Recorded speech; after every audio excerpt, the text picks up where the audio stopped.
ఎవరైనా అడ్మిట్ అయిన వాళ్ళు అడ్మిట్ చేసి వాళ్ళ టెస్టులన్నీ చేసి తర్వాత ఎలెక్టివ్గా ఆపరేషన్లు చేస్తాం.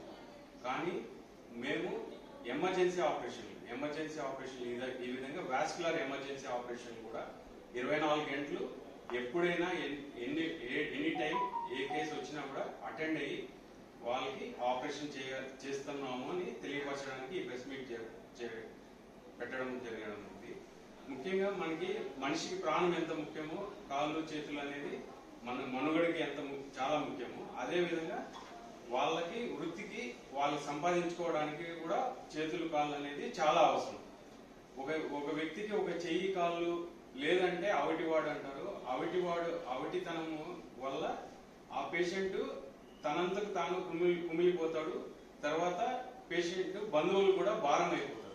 అట్లా ఆ భారము కాకన్నా మేము ఆ అవిటితనాన్ని లేకుండా చేసి అతనికి మల్లికార్జున అనే పేషెంట్కి చెయ్యి మళ్ళా తిరిగి ఇచ్చి మళ్ళీ అతన్ని పేషెంట్ వాళ్ళ అటెండర్స్కి భారం కాకుండా చేసినందుకు చాలా సంతోషంగా ఉంది.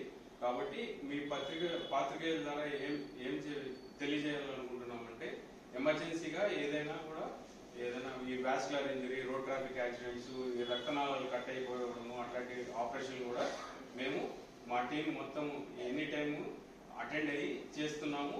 అది అందరికి ఉచితంగా చేస్తున్నామని తెలియజేస్తుంది సార్. పూర్తిగా అతను కోలుకొని అతను పునరావృతం చేసుకోవడానికి ఇంకో 1 month పడుతుంది. సుమారు ఎన్ని చేశారు సార్ ఇలా సర్జరీలు? ఈ వారంలోనే 3 ఆపరేషన్ చేశాము. 3 ఆపరేషన్లో ఒక అతను పైనుంచి కింద పడి ఈ షోల్డర్ జాయింట్ డిస్లొకేట్ అయిపోయింది, ఎల్బో జాయింట్ డిస్లొకేట్ అయిపోయింది. అది డిస్లొకేట్ అంటే ఒక ఉండాల్సిన చోటు నుంచి వేరే చోటుకి వెళ్ళిపోయింది.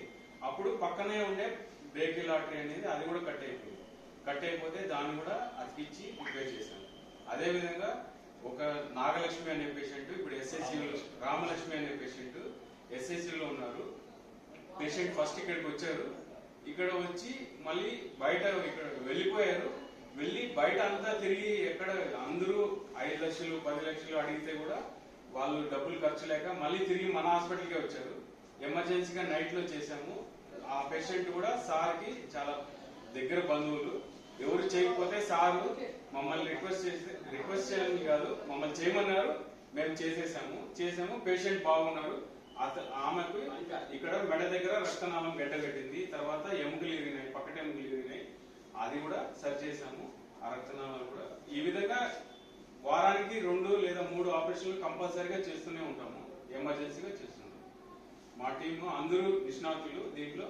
కుప్సామ్ గారు, యోగి సార్ ఎప్పుడైనా ఎప్పుడు పిలిచినా కూడా అటెండ్ అవుతారు, అన్ని చేస్తున్నాము. కాబట్టి మాకు చాలా గర్వంగా ఉంది. దానికి కావాల్సిన సదుపాయాలన్నీ మా సూపరింటెండెంట్ గారు ఇస్తున్నారు. కాబట్టి అది ఇంకా చాలా ధన్యవాదాలు.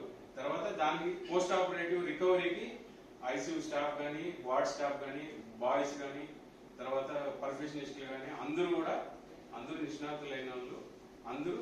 కాబట్టి ఈ అవకాశాన్ని ప్రజలందరూ సద్వినియోగం చేసుకోవాలని కోరుకుంటున్నాను.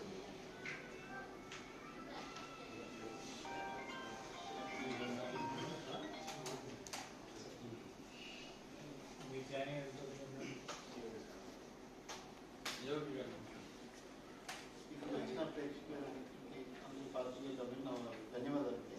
ముఖ్యంగా ప్రెస్ మీట్ పెట్టడానికి కారణం ఏంటంటే పేషెంట్ మన జనరల్ హాస్పిటల్కి అప్రాక్సిమేట్గా 9 గంటలకు అడ్మిట్ అయ్యారు. నాకు 10 గంటలకు అలా కాల్ వచ్చిన తర్వాత పేషెంట్కి ఇక్కడ మిషన్ పడి కట్ అయిపోయింది మొత్తం టోటల్గా టోటల్ అంటే నియర్ టు కంప్లీట్ కట్ అయిపోయింది. దాంట్లో కూడా ఎముకరిగిపోతే మన ఆర్థోపెడిక్ డిపార్ట్మెంట్ వచ్చి చేశారు. దాని తర్వాత చూస్తే 2 రక్తనాళాలు కట్ అయిపోవడం వల్ల ఎంతో రక్తస్రావం అయిపోయింది. ఫస్ట్ 9 గంటల నుంచి 12 గంటల వరకు మన పేషెంట్కి బ్లడ్ అవన్నీ ఇచ్చేసి ఎమర్జెన్సీగా తీసుకొచ్చేసి ఫస్ట్ పేషెంట్ స్టేబుల్ చేసాం. ఫస్ట్ వచ్చిన పేషెంట్ అసలు మాట్లాడలేని స్థితి, అన్కాన్షియస్ వెళ్ళే స్థితి, ఎందుకంటే బ్లడ్ అంతా లాస్ అయిపోయింది. 3 ప్యాకెట్లు పెట్టేసి ఇమీడియట్గా వితిన్ 1 అవర్ 12 గంటలలో ఓటీ తీసుకున్నాము. 12 నుంచి 1 గంట వరకు ఎముకలు రాజు మన ఆర్థోపెడిక్స్ తీశారు. వాళ్ళతో పాటు ప్లాస్టిక్ సర్జరీ కూడా వచ్చారు మనకి మధ్యలో రీఅటాచ్ చేయడానికి. తర్వాత చూస్తే ఇమీడియట్గా 2 రక్తనాలు కట్ అయిపోయినా రక్తనాలు ఎత్తుకోవడానికి 1 అవర్ పడుతుంది మనకి. ఎందుకంటే వాళ్ళు దొరకదు మనకు, కనిపించాలి. ఇవి క్లాట్ అయిపోయి మధ్య లోపలికి వెళ్ళిపోతాయి.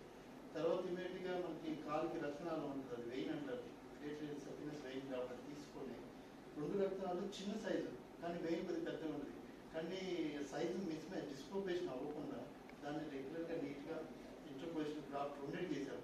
అంటే ఈ బ్రేకిల్ ఆర్ట్ వేయడం ఈజీ, కానీ రేడియల్ అలాంటి వెరీ టఫ్ జాబ్, అది వెరీ టఫ్ జాబ్. వేసిన తర్వాత కూడా అరౌండ్ 50% ఫెయిల్ అయ్యే ఛాన్స్ ఉంటుంది. అదృష్టం మల్లికార్జున గారికి అది సక్సెస్ అయ్యి సుమారు 1 గంటలు స్టార్ట్ చేస్తే 5:30 వరకు ఆపరేషన్ చేశాను హాస్పిటల్లో. తర్వాత ఇమీడియట్గా షిఫ్ట్ చేసి అంతా స్టేబుల్ చేసి మళ్ళీ ఎక్స్టిబేట్ చేసి మధ్యరాత్రి గారి సహాయం పెట్టి అంత పేషెంట్ కూడా బాగుంది, మూవ్మెంట్ అన్నీ వచ్చేసి దేవుడు దయ వల్ల నడవడానికి మంచి సంవత్సరం అయిపోయింది. కాకపోతే ఇంక కోలుకోవడానికి 1 month 2 months పట్టవచ్చు. బట్ 99% అయితే ఇప్పుడు సేఫ్గా ఉన్నారు. మళ్ళీ తన వృత్తి ఏదైతే ఉందో మళ్ళీ చేసుకొని మంచిగా ఫ్యామిలీ మొత్తానికి ఈ గవర్నమెంట్ జనరల్ హాస్పిటల్ మనం చేస్తున్నాం. దానికి మాకు అన్ని సహకారాలు అందించి మాతో ఎల్లప్పుడూ తోడుగా ఉండే శ్రీ గారికి మా ధన్యవాదాలు తెలుపుకుంటూ, ఆయన సహకారంతో గుండె ఆపరేషన్ 175 పైన చేశాము. రోజు వ్యాస్కులర్ సర్జరీస్ కూడా చేస్తున్నాము. ఫిస్టులాలు కానీ ఎమర్జెన్సీ కేసులు అన్ని 24 hours అటెండ్ చేస్తున్నామని మీ ద్వారా ప్రజలకు తెలియజేసి ఆ అవకాశాన్ని సద్వినియోగం చేసుకుంటారని మనస్ఫూర్తిగా కోరుకుంటున్నాను. అందుకే ధన్యవాదాలు.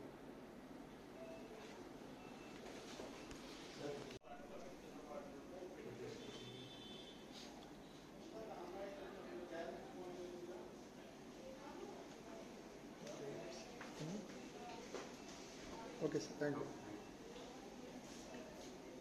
నేను 70 జాగ్రత్త